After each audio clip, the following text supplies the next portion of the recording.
Assalamualaikum warahmatullahi wabarakatuh. Perkenalkan, nama saya Firen Tias. Di sini saya akan menjelaskan tentang modul dari studi Al-Quran. Baik, pada bab yang pertama yaitu ada tentang pengantar Al-Quran. Sebagaimana yang kita ketahui bahwa Al-Quran itu merupakan kitab suci yang di dalam terdapat firman Allah yang disampaikan oleh malaikat Jibril kepada Nabi Muhammad sebagai Rasul dengan cara berangsur-angsur yang bertujuan menjadi petunjuk bagi umat Islam dalam hidup dan kehidupannya guna mendapatkan kesejahteraan di dunia dan di akhirat. Nah, oleh karena itu, Al-Quran harus dibaca dengan benar sesuai dengan makhraj dan sifat-sifat hurufnya, juga harus dipahami dan diamalkan dalam kehidupan sehari-hari.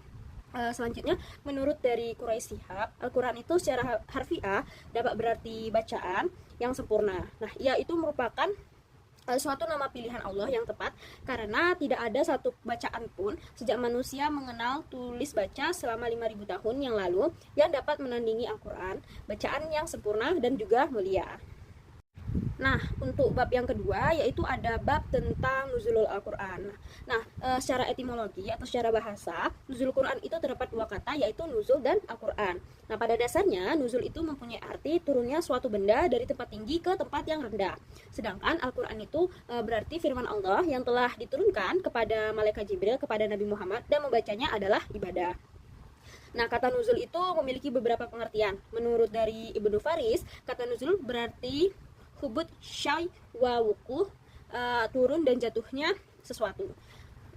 Nah, adapun dari tahap-tahapan turunnya Al-Quran itu yang pertama yaitu Al-Quran itu diturunkan di Lauhul Mahfudz, yakni suatu tempat di mana manusia tidak bisa mengetahuinya secara pasti. Nah, hal itu terdapat dalam Quran surat Al-Buruj ayat 21 sampai 22.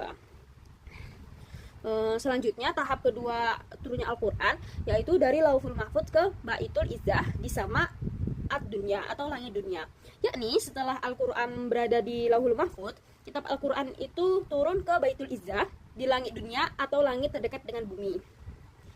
Nah, ini terdapat juga dalam Al-Quran surat Ad-Dukhan ayat 1 sampai 6. Nah, untuk tahapan yang ketiga yaitu Al-Quran turun di Baitul Izzah di langit dunia langsung kepada Nabi Muhammad SAW, yakni setelah wahyu kitab Al-Quran itu pertama kalinya ditempatkan di Lauhul Mahfudz, lalu keduanya diturunkan di Baitul Izzah di langit dunia, kemudian pada tahap ketiga Al-Quran itu disampaikan langsung kepada Nabi Muhammad SAW melalui perantara malaikat Jibril. Nah, ini terdapat dalam Quran surat Asy-Syu'ara ayat 193 sampai 194. Kemudian dalam Quran surat Al-Furqan ayat 32. Baik, pada bab yang ketiga yaitu ada tentang surat dan ayat Al-Quran. Secara bahasa, kata surat ini memiliki arti tempat, kedudukan, dan pagar. Sedangkan secara istilah yaitu sekumpulan ayat dalam Al-Quran yang berdiri sendiri dan mempunyai permulaan dan akhiran. Nah, artinya setiap surat dalam Al-Quran memiliki awal dan akhir yang berbeda karena di samping itu setiap surat memiliki panjang yang berbeda-beda. Contohnya yaitu surat terpendek yaitu jatuh pada surat Al-Kautsar dengan jumlah 3 ayat. Kemudian surat terpanjang itu ada surat Al-Baqarah dengan jumlah 286 ayat. Nah, untuk dalam pembagiannya surat Al-Quran itu dibagi menjadi dua, yaitu berdasarkan kurun waktu dan pembagian jumlah ayatnya. Nah, kalau berdasarkan pembagian waktunya, surat Al-Quran itu terbagi lagi menjadi dua jenis, yaitu surat Makkiyah dan surat Madaniyah. Nah, surat Makkiyah merupakan surat yang turun di kota Mekah sebelum Nabi hijrah ke kota Yastrib. Kemudian yang diturunkannya selama 12 tahun, 5 bulan, 13 hari. Namun setelah Nabi Muhammad SAW itu bermukim dari tempat tersebut, nama kota Yastrib itu diubah oleh Nabi menjadi kota Madinah. Dan surat yang diturunkan di kota Madinah disebut dengan surat Madaniyah, diturunkan selama 9 tahun, 9 bulan, 9 hari. Untuk bab yang selanjutnya yaitu ada tentang wahyu. Nama wahyu itu wahyu diambil dari bahasa Arab, dari kata bermakna isyarah atau petunjuk. Nah, wahyu adalah pernyataan Allah yang diturunkan kepada Nabi dan para rasulnya untuk disampaikan kepada para umat-umatnya. Nah, secara etimologi sendiri, wahyu berasal dari bahasa Arab yang artinya itu tersembunyi dan cepat. Dengan demikian, wahyu itu mencakup definisi yaitu bisikan atau bujukan Allah, insting binatang, isyarat yang cepat, bisikan setan, dan lain sebagainya. Sedangkan kemudian wahyu itu sendiri secara dapat diartikan juga sebagai isyarat. Nah, wahyu itu juga dapat berbentuk tulisan dan juga berbentuk surat. Maka dapat kita simpulkan bahwa makna wahyu itu adalah pemberitahuan tersembunyi yang cepat yang diarahkan oleh seseorang, tidak diketahui oleh orang lain untuk bab selanjutnya yaitu ada tentang isi pokok Al-Quran. Nah, sumber akidah Islam adalah sumber Al-Quran dan As-Sunnah. Artinya apa saja yang disampaikan oleh Allah dalam Al-Quran dan Rasulullah dalam sunnahnya itu wajib diyakini, diimani, bahkan diamalkan. Nah, akal pikiran itu sama sekali bukan sumber akidah Islam, tetapi merupakan instrumen yang berfungsi untuk memahami nas-nas yang terdapat dalam kedua sumber tersebut dan membaca kalau diperlukan membuktikan secara ilmiah kebenaran yang disampaikan oleh Al-Quran dan Sunnah. Nah, itu pun juga harus didasari oleh suatu kesadaran penuh dan kemampuan akal yang sangat terbatas sesuai dengan terbatasnya kemampuan makhluk Allah. Kemudian ajaran-ajaran tentang kepercayaan atau keimanan Allah meliputi iman kepada malaikat, iman kepada rasul, iman kepada kitab-kitab, dan iman kepada hari kiamat, serta iman kepada qada dan qadar. Itu juga termasuk kepercayaan yang harus ada dalam diri seorang muslim. Kemudian ada juga di dalam Al-Quran itu pembasmian terhadap kepercayaan syirik, kufur, dan ateisme serta kemunafikan sampai ke akar-akarnya. Nah, akhlak yang benar itu akan terbentuk bila sumbernya benar. Sumber akhlak bagi seorang muslim itu apa? Yaitu Al-Quran dan Sunnah. Sehingga ukuran baik atau buruk itu patut tidak patutnya itu dapat diukur dengan Al-Quran dan Sunnah. Nah, untuk bab selanjutnya itu ada tentang mujizat Al-Quran. Nah, kata mujizat itu dalam Kamus Bahasa Indonesia itu diartikan sebagai keajaiban ajaib yang sukar dijangkau oleh kemampuan pikiran akal manusia. Nah, pengertian ini sama sekali tidak sama dengan pengertian dalam agama Islam. Kalau dalam bahasa Arab, kata mujizat itu berarti melemahkan atau menjadikan tidak mampu. Pelaku yang melemahkan itu dinamai dengan mujiz. Dan apabila kemampuannya melemahkan pihak lain sehingga mampu membungkam lawan, maka itu dinamakan dengan mukjizat. Allah menganugerahkan mujizat kepada para rasulnya yang luar biasa untuk mengukuhkan kedudukan mereka sesuai dengan kondisi kaum mereka. Nah, pada masa Rasulullah, akal manusia itu kan mulai memasuki fase penyempurnaan gitu. Nah, manusia itu mulai meneliti jalan menuju pola kematangan pikir mereka. Nah, saat itu bangsa Arab itu dikenal dengan bangsa yang ahli atau andal dalam bidang syair, sastra, dan lugas dalam berbahasa. Nah, maka dari itu kemukjizatan Al-Quran itu diturunkan kepada Nabi pada saat itu merupakan bukti kebenaran risalah yang dibawa oleh Rasulullah SAW, serta menegaskan bahwa Al-Quran itu memang kitab suci yang dibawa oleh Rasulullah SAW. Sebagaimana kita yang ketahui bahwa Rasulullah itu tuh merupakan pribadi yang tidak mengenal baca tulis dalam hidupnya dan juga menjadi masyarakat yang sederhana. Tentu kondisi yang demikian dapat membuktikan bahwa Al-Quran itu tuh memang benar kalam Allah Subhanahu wa Ta'ala.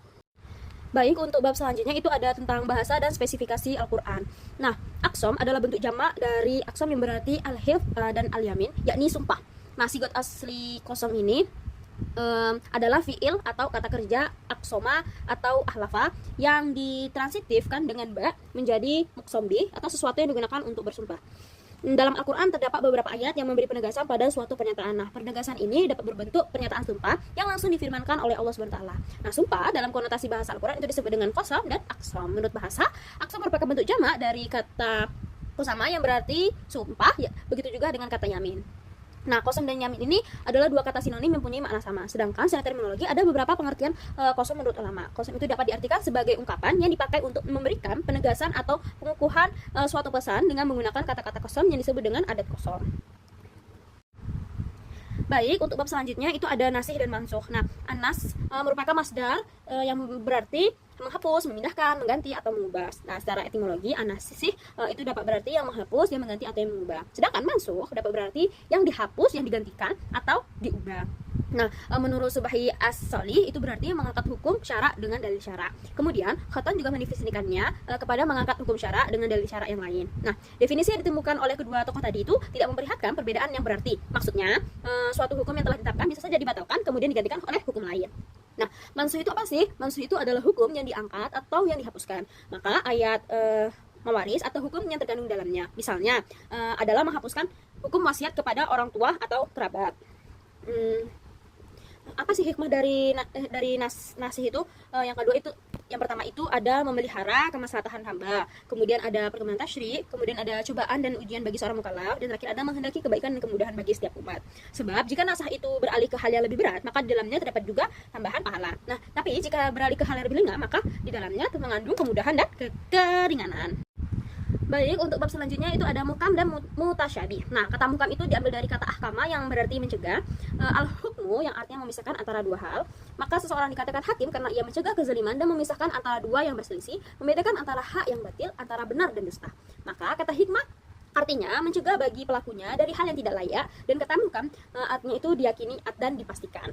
Nah, dengan demikian, secara bahasa mukam berarti sesuatu yang dikokohkan, ihkam akan berarti mengokohkan perkataan dengan memisahkan berita yang benar dari yang salah dan urusan yang lurus dari yang sesat. Nah, untuk bab selanjutnya itu ada mutlak dan muqayyad. Nah, mutlak itu berarti lafal yang menunjukkan pada hakikat tanpa sesuatu qayyid atau pembatas. Jadi, ia hanya menunjuk pada satu individu tidak tertentu dari hakikat tersebut. Kemudian, lafaz mutlak ini pada umumnya itu berbentuk lafaz nakirah dalam konteks kalimat positif.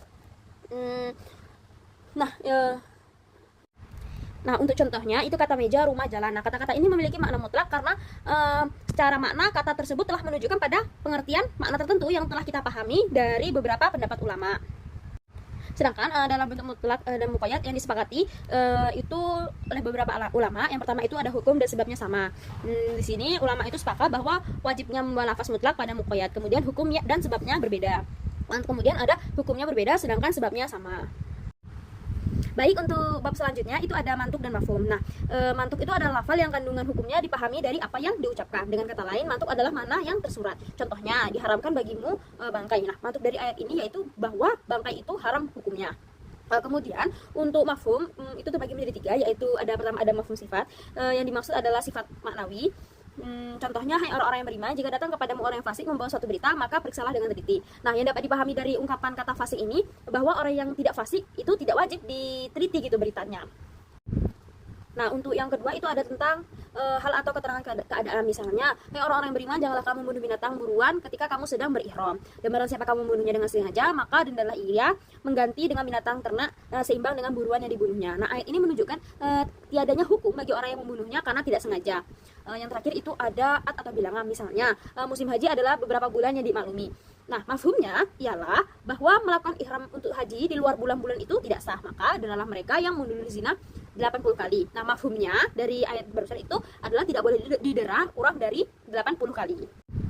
Untuk bab selanjutnya itu ada tentang bab ilmu munasabah, yaitu memahami keterkaitan atau korelasi antara satu dengan yang lain sebagai satu kesatuan merupakan sebuah keniscayaan. Nah, dalam konteks Al-Quran, pemahaman terhadap ayat satu dengan ayat yang lain, surah satu dengan yang lain adalah satu kesatuan yang terkonotasi antara satu dengan yang lainnya.